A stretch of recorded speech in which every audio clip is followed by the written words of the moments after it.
하나님의 말씀은 고린도전서 3장 4절에서 7절까지 보도록 하겠습니다. 고린도전서 3장 4절에서 7절 말씀까지입니다. 어떤 이는 말하되 나는 바울에게라 하고 다른 이는 나는 아볼로에게라 하니 너희가 육의 사람이 아니리요. 그런즉 아볼로는 무엇이며 바울은 무엇이냐? 그들은 주께서 각각 주신 대로 너희로 하여금 믿게 한 사역자들이니라.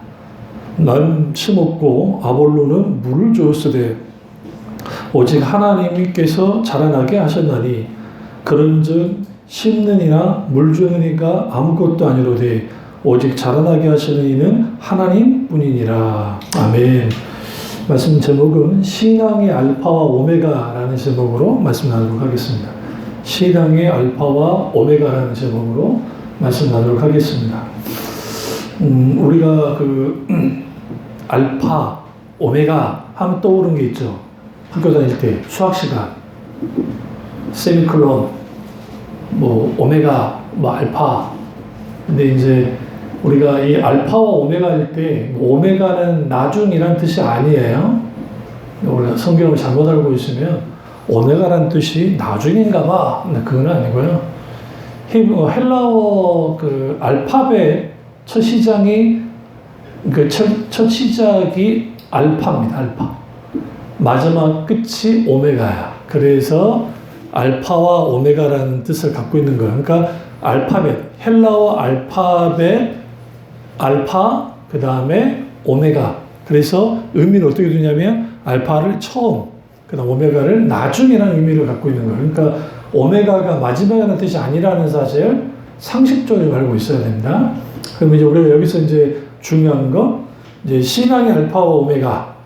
그럼 왜 다른 데처럼 신앙의 ABCD라고 하지? 왜 그랬는가? 오늘은 제가 이제 성경 전체를, 신앙 전체를 조망해 볼 겁니다. 그러니까, 우리가 신앙의 시작과 끝, 그러면 우리가 성경의 시작과 끝을 좀 봐야겠죠. 창세기 1장 1절, 태초에 하나님이 천지를 창조하시니라. 태초의 시간, 시작. 그죠? 그 다음에 요한계시록 마지막 장, 뭘로 끝난다 했죠? 아멘. 아멘. 끝난 거야. 신앙의 세계가. 하나님으로 시작해서 아멘으로 끝내는 거. 이게 사실상 신앙의 알파와 오메가입니다. 더 이상 그 이상도 기하도 없어요. 왜 그러냐면 세상 종교는 자기들이 생각하는 신은 이런 분이야, 저런 분이야 라고 하면서 만들어낸 신을 가지고 막 섬겨요. 근데 기독신앙의 핵심은 내가 하나님이야 라고 등장으로부터 시작돼요. 그러니까 하나님이 등장으로부터 시작된 게 기독신앙이에요. 어떻게 등장합니까? 태초에 하나님이 천지를 창조하셨다. 하나님이 창조주로서 나타나시는 겁니다.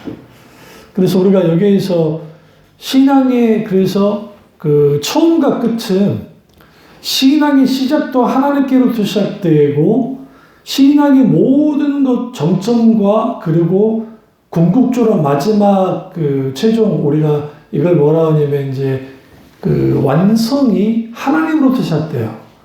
그래서 우리가 이 모든 철저하게 기독신앙의 핵심은 인격체이신 하나님을 바탕으로 하되 그 하나님이 첫째 창조주 되시고 첫 번째, 두 번째 그분이 아버지 되시고 세 번째 그분이 우리의 주인 되시기도 한다. 그러니까 주인이고 왕이 되신다 라고 하는 사실. 그리고 네 번째 하나님이 우리의 친구가 되어주신다.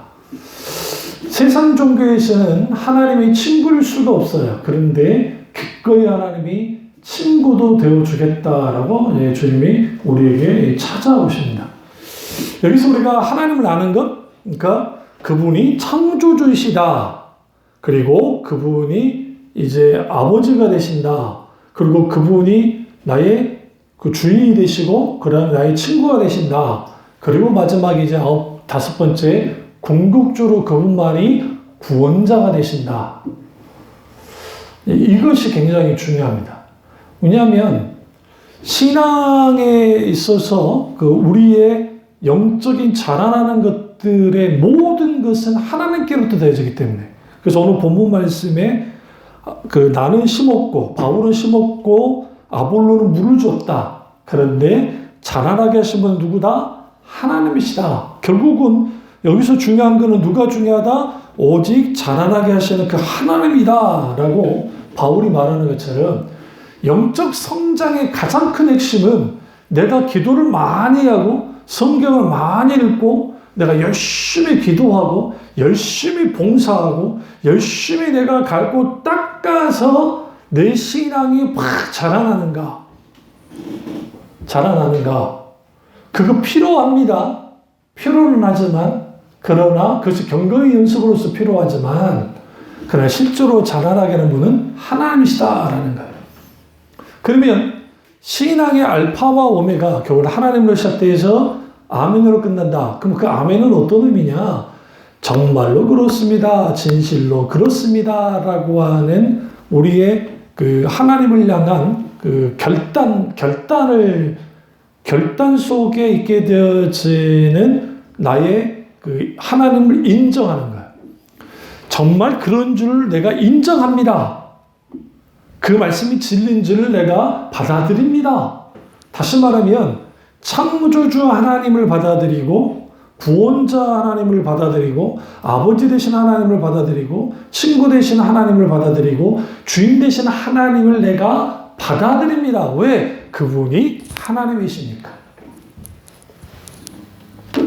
제가 신학생 때 그때 가장 큰 그 이슈가 뭐였냐면 영성훈련이었습니다. 그러니까 그 전에도 영성훈련이라는 게 있긴 있었지만 제가 이제 신학생 때에 영성훈련이 한국교회에 이제 서서히 이제 이제 들어오기 시작했어요, 외국에서. 그러면서 이제 여러 가지 그 어떤 영적으로 내가 훈련을 받아서 영적 성장을 해야 되겠다라고 하는 것들이 들어왔습니다. 그리고 섬기는 좋은 기능으로서는 그 전까지는 그냥 무턱대고 불로불로만 했던 한국교회, 아니면 또 그냥 성경을 믿으라고 하는 성경 공부만 막 주기장창했던 한국교회가 적어도 이제 영적으로 무장되려고 하는 그런 긍정적인 것이 있긴 있었습니다. 근데 이제 그것이 조금씩 지나오다 보니까 이 영성운동이나 혹은 영성훈련이라는 것이 무엇으로 변질되어졌냐면 소위 말하는 교회의 성장과 맞물리기 시작했습니다. 교회 성장과 맞물리면서 거기에는 교회 성장 이전에 영적으로 교인들을 성장시키자라고 하면서 열지 말아야 될 것들을 연 거예요. 그게 뭐냐면 대표적인 게 카톨릭 영성입니다. 소위 카톨릭이 하고 있는 영성훈련들.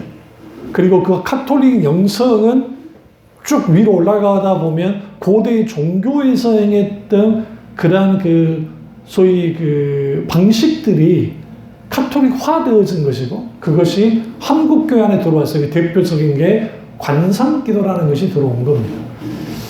그 외에도 이그나티스 로욜라의 이제 그 관상기도, 그것이 한국교회 무비판적으로 많이 들어왔고, 그 외에도 수많은 이제 프로그램들이 들어와서 이제 이렇게 이 프로그램 속에 있게 되어지면 우리는 영적으로 성장을 하고 자라나고 바뀌어질 것이다 라고 한 거예요.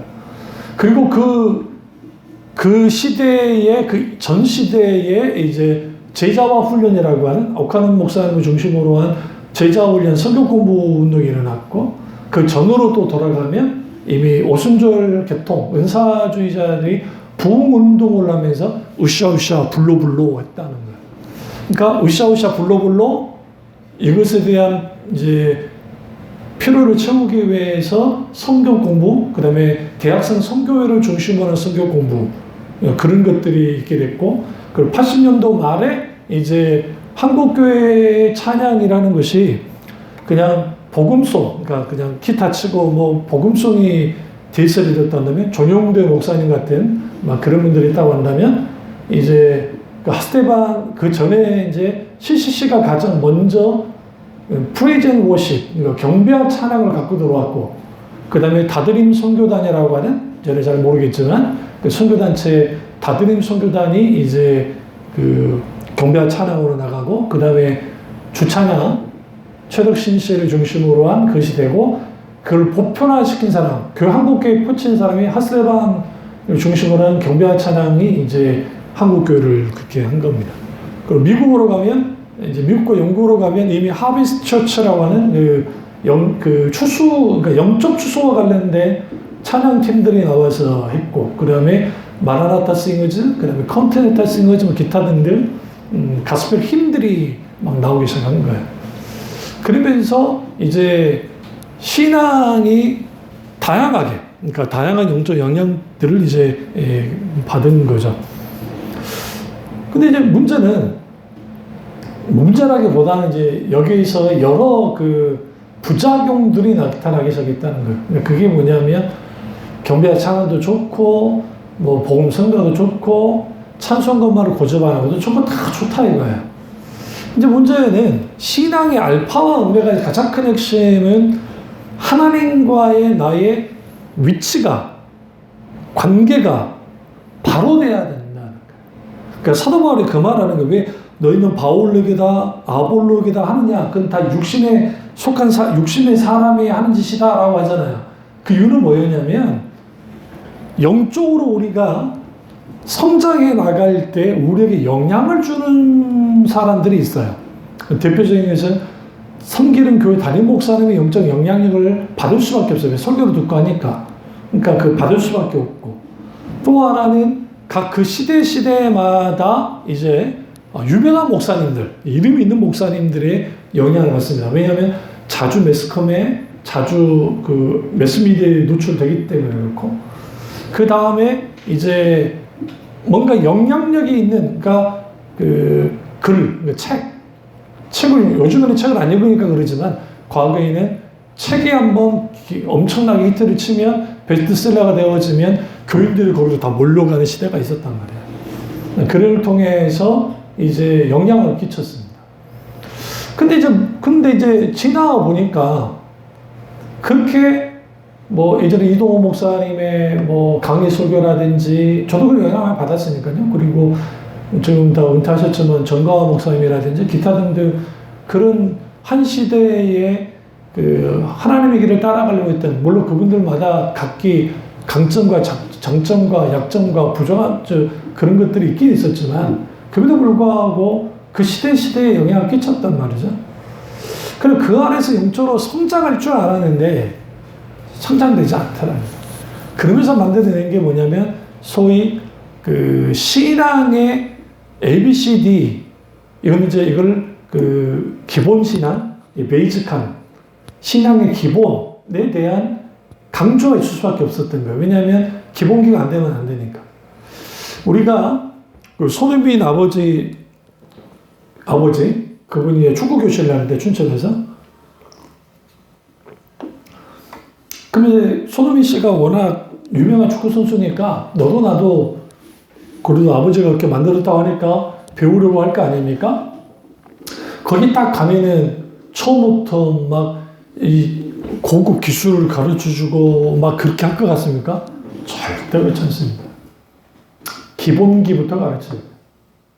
더 놀라운 것은 손흥민 씨도 정말 대단한 축구 선수에 불구하고 지금도 기본적인 훈련을 놓치지 않고 계속 훈련을 합니다.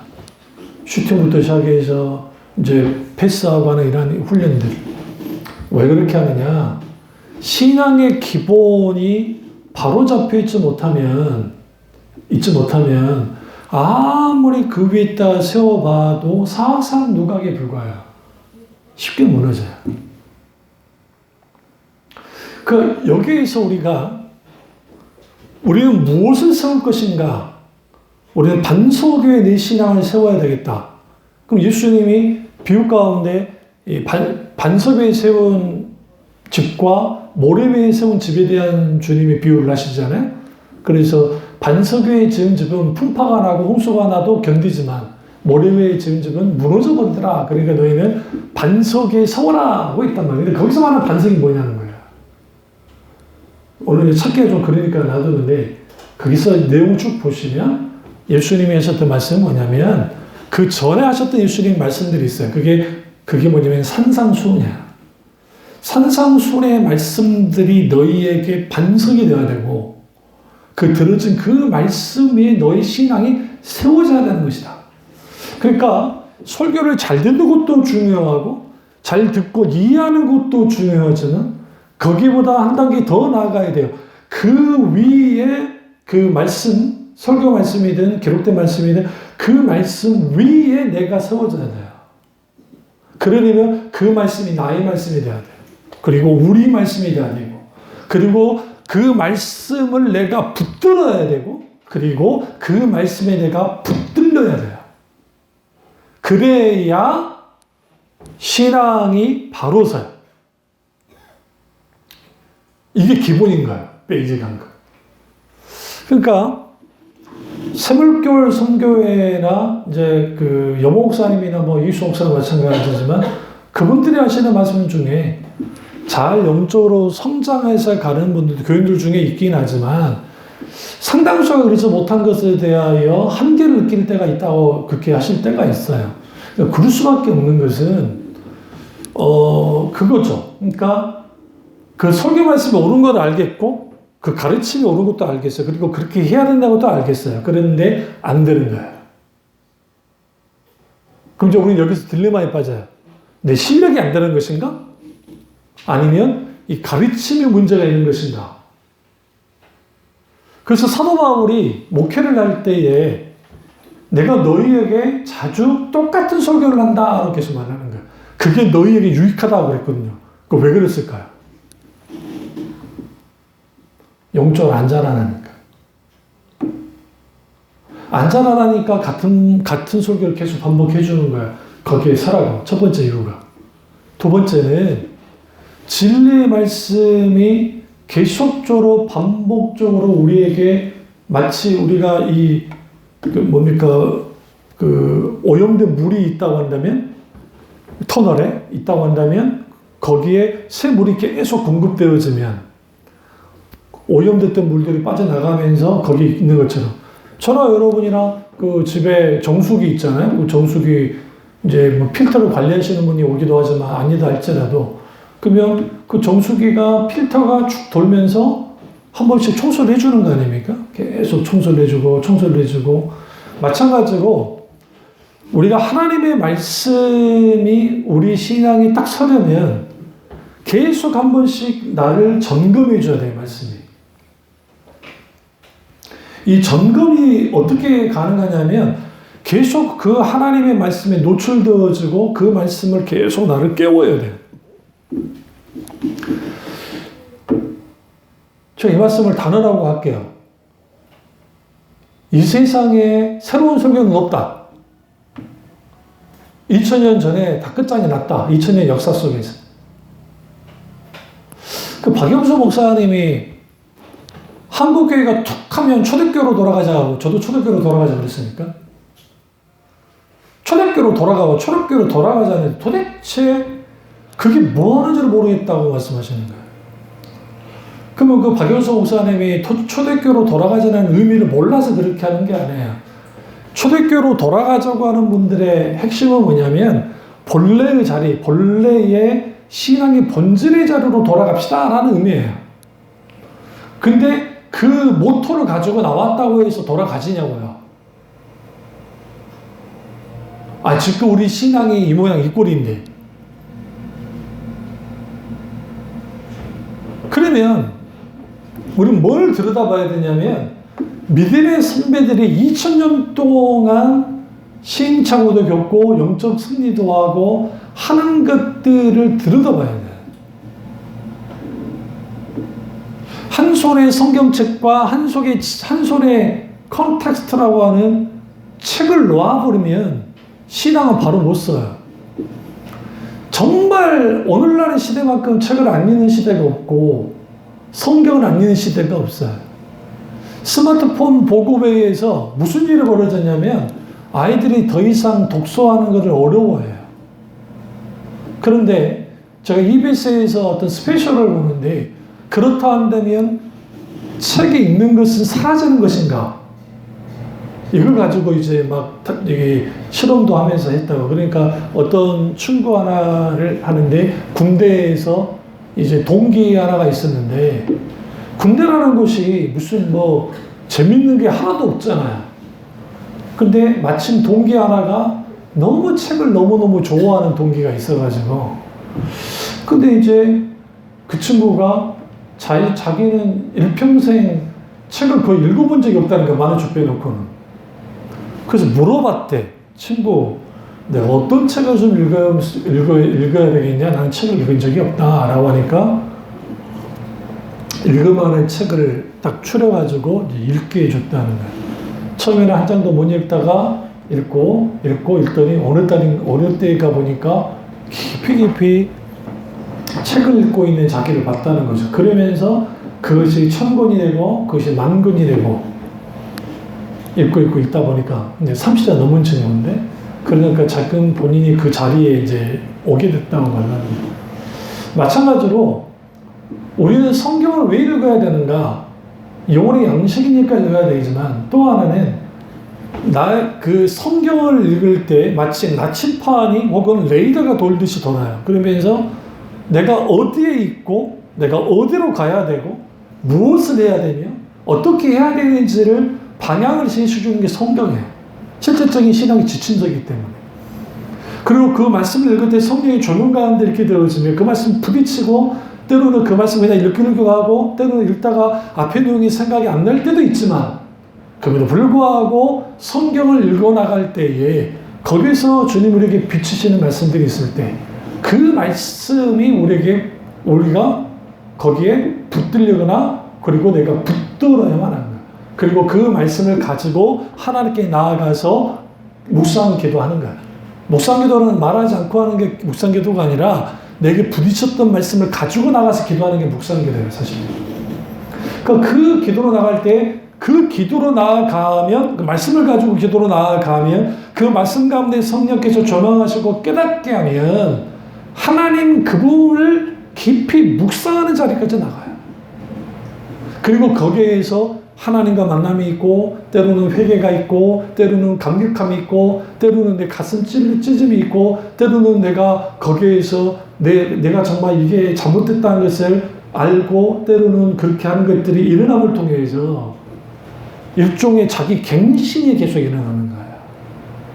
자기 갱신이 일어나는 것을 이걸 신학적으로 뭐라고 하냐면 지속적으로 우리는 뭐야 되냐? 회심의 사건들이 우리 가운데 일어나야 돼요. 그래야 영적으로 메마르지 않고 영적으로 침체에 빠지지 않고 영적으로 성장하는 거예요. 신앙의 알파와 오메가는 하나님부터 시작된다. 그리고 하나님은 크게 5개의 부분으로 하나님을 우리가 볼 수 있고 신학적으로 보면 내재적인 하나님과 초월적인 하나님 제가 이제 설명했어요. 그래서 내재적인 하나님은 우리 인간과 똑같은 감성과 감정을 가지고 계시고 그리고 사랑의 하나님, 뭐 인자하신 하나님, 능력의 하나님 그런 하나님으로서 그리고 동시에 무소부지하시고 전지전능하신 하나님을 우리가 만나게 될 때 그리고 그분과의 교제를 나누고 그분을 묵상하고 그분께 예배드리고 찬양하고 기도하고 나아갈 때 그분 앞에 딱 서게 됐을 때에 우리가 어떤 자로서 경배자로서 한 사람의 성도로서 주님 앞에 서는 거예요. 여러분 모세가 시내산에 80일 동안 있다가 내려오잖아요. 40일 만에 내려왔더니 금송아지 만들고 우상 숭배하니까 시키면 깨 부셔버리고 냅단 막 성질 부리고 해가지고 했다가 다시 올라가서 생판 또 생금식을 하잖아요. 총 80일을. 성경 보시면 최고로 금식을 많이 해요, 모세가. 먹게 부셔가지고. 그래서 거기 올라가서 그렇게 기도를 하는데, 이제 기도도 하고 하나님의 음성을 듣고 이제 하잖아요? 그때 하나님의 영광 임재를 경험하잖아요. 그리고 딱 내려왔더니 무슨 일이 벌어집니까? 그의 얼굴에 광채가 났잖아요. 광채가. 아까 우리 애들 훈강요, 뭐 후광이라 그러더라고. 심지어는 머리에서 빛이 났대, 머리에서. 얼굴이 아니고 머리에서 빛이 났다 그런 거야. 그 후광은 이게 종교적 만들어낸 겁니다. 이게 그 후광은 어디에 있죠? 불교도 있잖아요. 불교 뒤에도 후광이 있죠. 그게 뭐냐면 그리스하고 인도 문명이 교류를 나누면서 같이 그걸 채택한 거야. 이게 너무 똑같아요. 석가모니 뒤에, 관세보살 뒤에 그게 있잖아요. 똑같이 그리스라든지 그런 데 가보시면 후광들 있잖아요. 특별히 비잔틴 시대의 기독교의 후광이 다 나오잖아요. 성인들 후광이 있고, 예수님도 후광이 있고, 마리아도 후광이 있고, 심지어는 감난장의 세리요한도 후광을 갖고 있잖아요. 후광이라는 것은 없어요. 그걸 거룩하다고 표현할 뿐이지. 근데 그게 종교적으로도 그렇게 같이 갖고 있다는 거예요. 그래서 제가 그 맛을 내려는 건 아니고, 여기에 중요한 게, 왜 모세의 얼굴에서 광채가 났을까? 즉, 모세가 시내산에 왜 올라갔죠? 하나님의 법궤, 십계명과 하나님의 명령과 규례와 그것을 계속 주님과 받고 있는 상황이에요. 그리고 거기서 하나님께서 앞으로 이스라엘 민족을 어떻게 다스리고, 어떻게 이끄시고, 어떻게 인도하실지에 대한 주님과의 계속적인 대화를 나누고 있었단 말이에요. 그러니까 그 과정 속에서 그가 하나님을 가까이 했더니 하나님, 자기는 몰랐는 상태에 있지만 얼굴에서 빛이 나기 시작했다는 거예요. 이게 굉장한 중요한 의미를 갖습니다. 그것을 이제 신비주의자들은 어떤 영적인 후광이 났다라고 표현하겠지만, 또 광차가 났다고 표현하겠지만, 그러나 여기서 분명한 것은 사람들의 반응이었어요. 모세가 그렇게 오니까 모든 사람이 들어서 얼굴을 보지 못했다는 거예요. 굉장히 중요합니다. 이게 뭐냐? 하나님의 임재의 흔적이에요. 스칸달리조마이 혹은 스티그마. 하나님 임재의 흔적. 그게 살짝 남았는데도 사람들이 접근하지 못할 정도의 하나님의 임재를 경험한 거예요. 오늘날 우리가 신앙의 성패가 어디서 갈려지냐면 하나님과 친밀한 교제를 나누고 하나님의 음성을 듣고 그리고 하나님이 우리에게 말씀하신 바를 듣고 믿음으로 순종하고 그리고 사실적 실질적인 하나님의 삶 속에서 경험하는 삶을 살아갈 때 그때 비로소 우리 신앙이 바른 신앙으로 자라나는 신앙이 되어지는 것이고 오늘 하나님을 알고 내일 하나님을 깊이 알고 깊이 사랑하고 그 관계 속에서 계속적으로 자라나가는 그게 신앙의 방향성이고 그렇게 되어져야 되는데 온통 오늘날의 신앙생활을 잘한다는 것은 활동에 맞춰 있는 거예요. 어떤 활동? 성가대 활동, 구역 활동, 기도회 활동, 예비도 율동의 활동이 되어버리는 거예요. 그리고 기타 등등 자기들이 하는 그 일련의 모든 것들이 활동에. 근데 그건 교회 활동이에요. 그러니까 그거는 정말 가치 있는 거 중요한 거예요.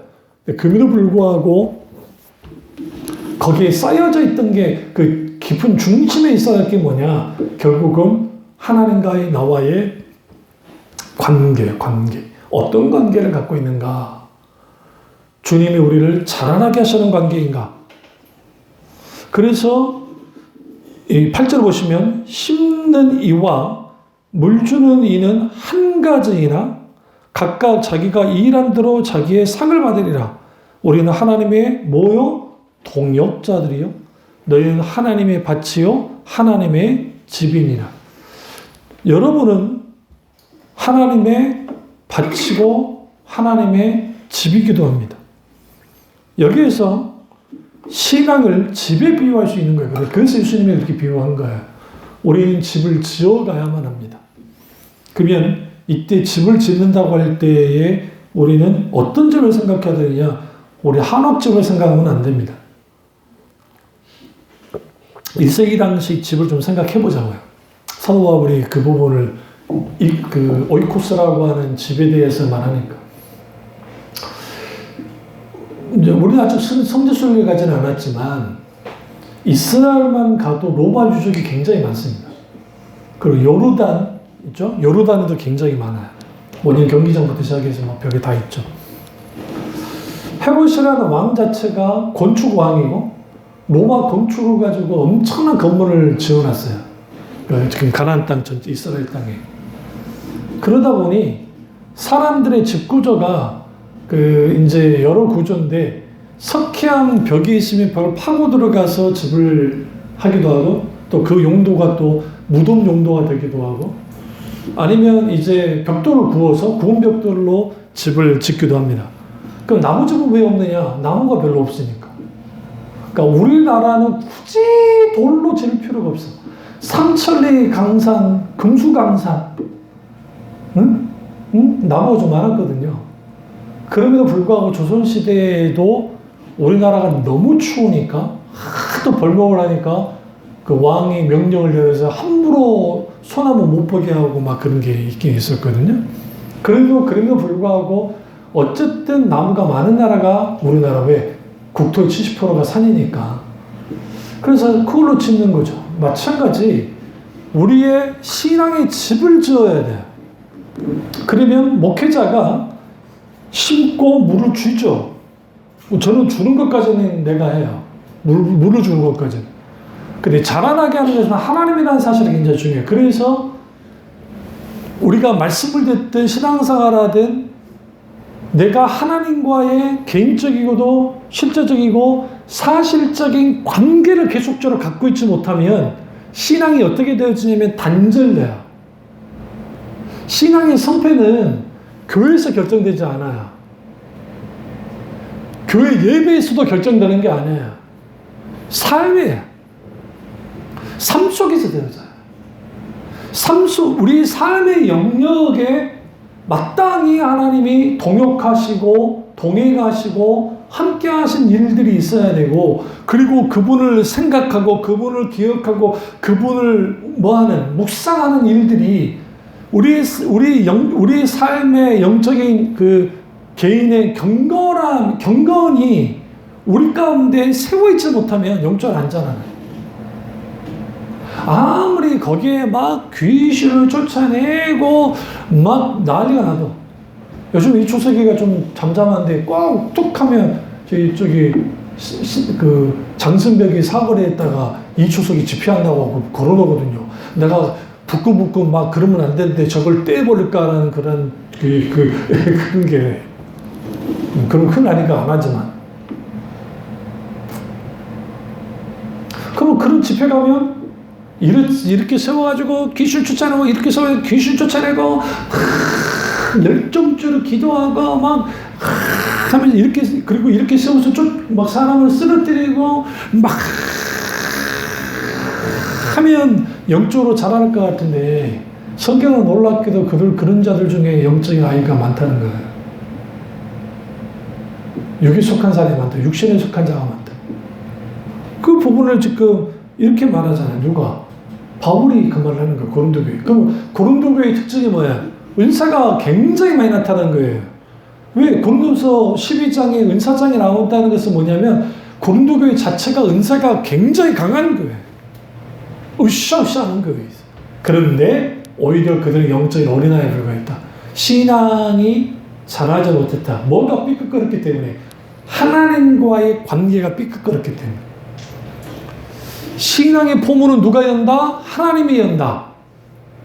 우리가 믿음을 가진 것은 내가 믿음 안에서 내가 믿은 게 아니라 하나님이 믿도록 하셨기 때문이고 그 모든 것은 하나님의 은혜 가운데 내어진 거야.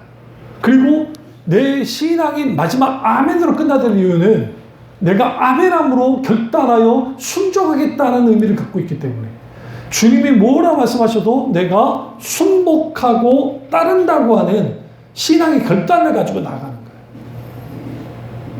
이 부분이 굉장히 중요합니다. 한국교회가 그 과거에 그 기독교 양서가 그렇게 많지 않았습니다. 70년, 80년대. 그러다가 히트쳤던 책이 뭐냐면 안희숙 사모님의 책에 죽으면 죽으리라 라는 책입니다. 아시는 분은 알 거예요. 근데 이 책이 안타깝게도 구원파적인 성향의 책입니다. 그러니까 그분이 구원파는 아니었지만